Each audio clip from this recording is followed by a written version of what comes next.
Good morning विद्यार्थी मित्रांनो, सर्वांचं संकल्प एज्युकेशनमध्ये स्वागत आहे. विद्यार्थी मित्रांनो, ज्या पद्धतीने सर्व शिक्षकांनी मेहनत घेतली, ज्या शिक्षकांनी एक वीकपासून सर्वांनी मॅरेथॉन घेतलं, 9-9 घंटे 4-4 घंटे 2-2 घंटे, त्यानंतर क्षितिज सरांनी आज यशवंतराव चव्हाणमध्ये टेस्ट घेतली, त्याचा आज फायदा झालेला आहे. आज विद्यार्थ्यांचे आत्ता सध्या फोन आले आणि त्यांनी सांगितलं की सर तुम्ही घेतलेली मेहनतीचं खूप मोठं चीज झालं आणि जसं तसा पॅटर्न उतरलेला आहे आणि त्या पहिल्या शिफ्टचं ॲनालिसिस आज पहिले क्षितिज सर करतील, नंतर मी करतो. काय काय ॲनालिसिस झालं, काय काय क्वेश्चन आलं तर आवर्जून बघा. आत्ता येण्याच्या नंतर याच्यानंतर जी शिफ्ट आहे त्या शिफ्टला परिपूर्याचा फायदा होणार आहे. तर कृपया सर्वांनी शेवटपर्यंत व्हिडिओ बघा. लगेच क्षितिज सर ॲनालिसिसला सुरुवात करतील. सर लगेच करा सुरुवात.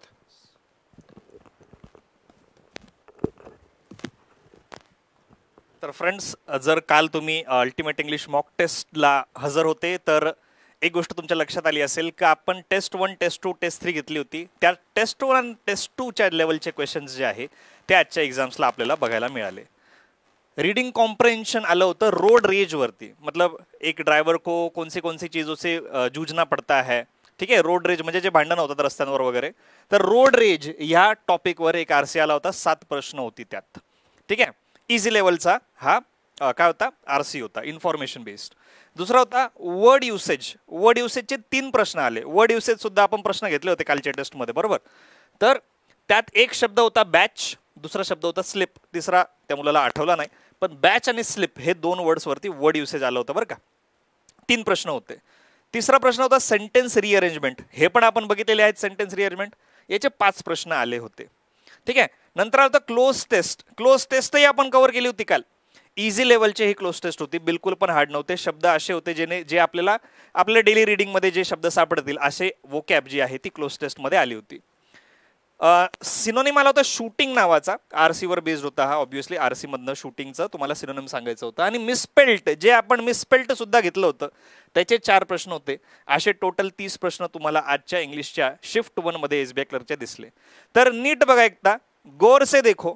टेस्ट 1, टेस्ट 2, टेस्ट 3 मध्ये हे सगळे टाइप्स आपले ultimate English mega mock test जी आपण काल घेतली यशवंतराव चव्हाणला, तिकडे हे सगळ्या प्रकारचे क्वेश्चन्स आपण काल कव्हर केले होते. एक्झाम मी इझी टू मॉडरेट या लेवलची असं म्हणेल. ठीक आहे, असं म्हटलं जातं की कसं काय ठरवणार, तर ऑब्व्हियसली क्वेश्चन्स कसे आहेत त्यावरनं ठरतं की एक्झाम इझी आहे, मॉडरेट आहे का डिफिकल्ट आहे. तर एक्झाम ही इझी टू मॉडरेट लेवलची होती आणि सगळे क्वेश्चन्स असे होते जे तुम्हाला जमले असते. ठीक आहे, चलो ऑल द बेस्ट. शिफ्ट 2 वाल्यांना, शिफ्ट 3 वाल्यांना ऑल द बेस्ट माझ्याकडनं. मॅथ्स आणि रिजनिंगचं जे आहे अनालिसिस शरद सर घेतील. Sharad sir. Thank you very much sir.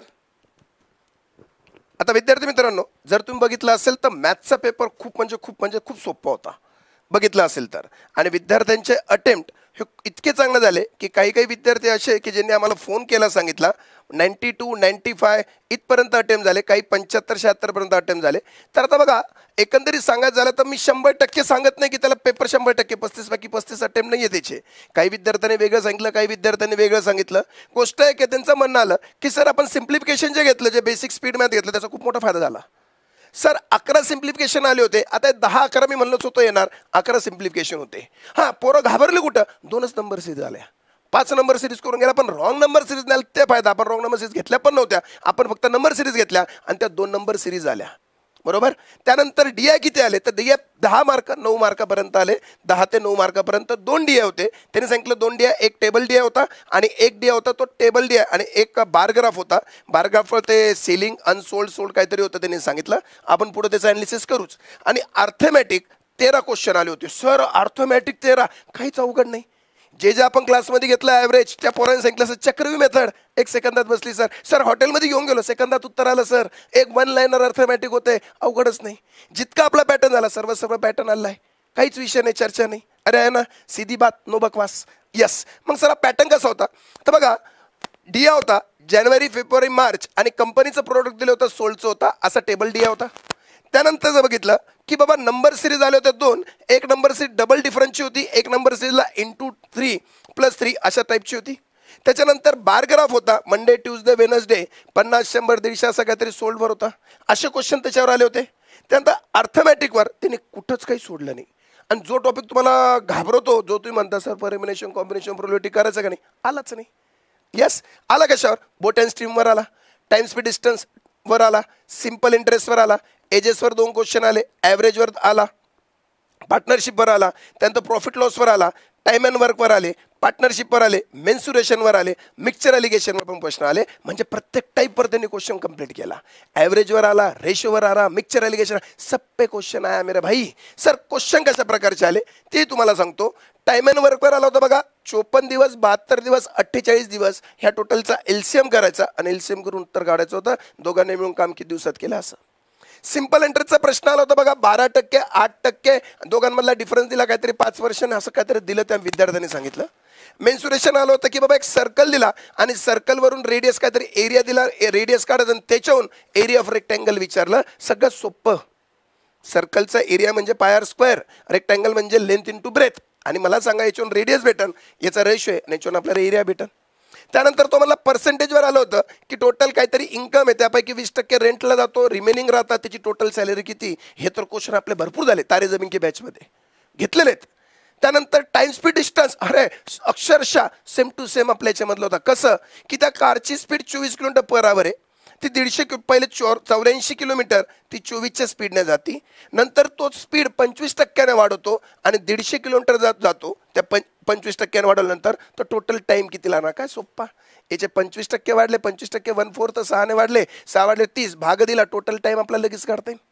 त्यानंतर बघितलं बोट अँड स्ट्रीम आलं होतं की डाऊनस्ट्रीम अपस्ट्रीमचा काय दिला होता रेशो, आणि सांगितलं 180 किलोमीटर डाऊनस्ट्रीमने गेला, 180 किलोमीटर अपस्ट्रीमने गेला, टोटल टाइम लागला.